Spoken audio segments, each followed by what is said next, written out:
নিজের বুদ্ধিতে এত বছর পর্যন্ত আমি আমার কোনোভাবে যা পারি আমি ধরে রেখেছি।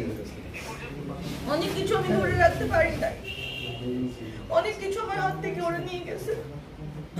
আজকে আমি গেছি সোনারগাঁয়ে, আমার মা সোনারগাঁয়ের মেয়ে, সবাই আপনারা জানেন। আমার মা, আমার নানি, আমার মায়ের দাদি, সবাই আমরা সোনারগাঁয়ে অনেক বছর ধরে জেনারেশনাল ভাবে আমাদের জায়গা আমাদের।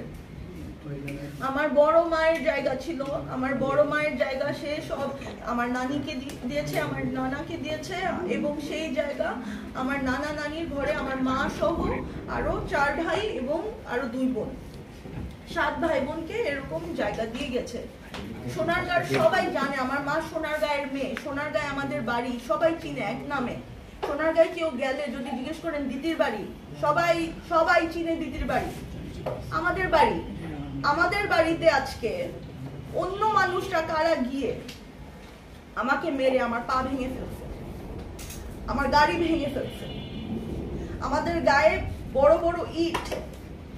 আমি গুছাই বলি, আমি আজকে শনিবার আমি বাসায় গেছি। আমি যেহেতু আমার বাসায় এখানে আমার সাথে আমার পরিবারের কেউ নাই, আমি সপ্তাহে একটা দিন আমি আমার পরিবারের সাথে স্পেন্ড করতে চাই। আমি আমার গ্রামে যাই।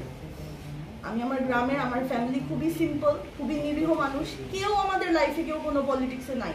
যদি পলিটিক্সে থাকতো বা হয়তো যদি এরকম কিছুতে থাকতো তাহলে সবাই অনেক বড় বড় জায়গায় পজিশনে থাকতো। আমার ফ্যামিলি গিয়ে দেখেন খুবই বাজে অবস্থায় থাকে, খুবই সিম্পল লাইফ ওদের।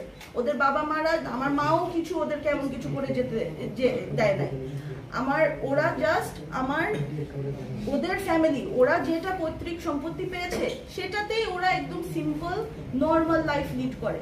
এটা যেই সোনারগাঁয়ে যাবে জানে এদের মধ্যে কোনো শোষা নাই, কোনো করাপশন নাই। আমার ফ্যামিলি এরকম মানুষ না। আমার মাকে আপনারা সবাই চিনেন, আমার মাকে অনেক বছর ধরে সবাই চিনেন। আমার মায়ের ক্যারেক্টার কিরকম ছিল, আমার ফ্যামিলি এরকম, আমাদেরকে এরকম করে বড় করছে। আমরা এগুলো করতে পারি না, আমরা গুন্ডামি করতে পারি না, মিথ্যা এগুলা মানুষকে এগুলো আমরা করতে পারি না।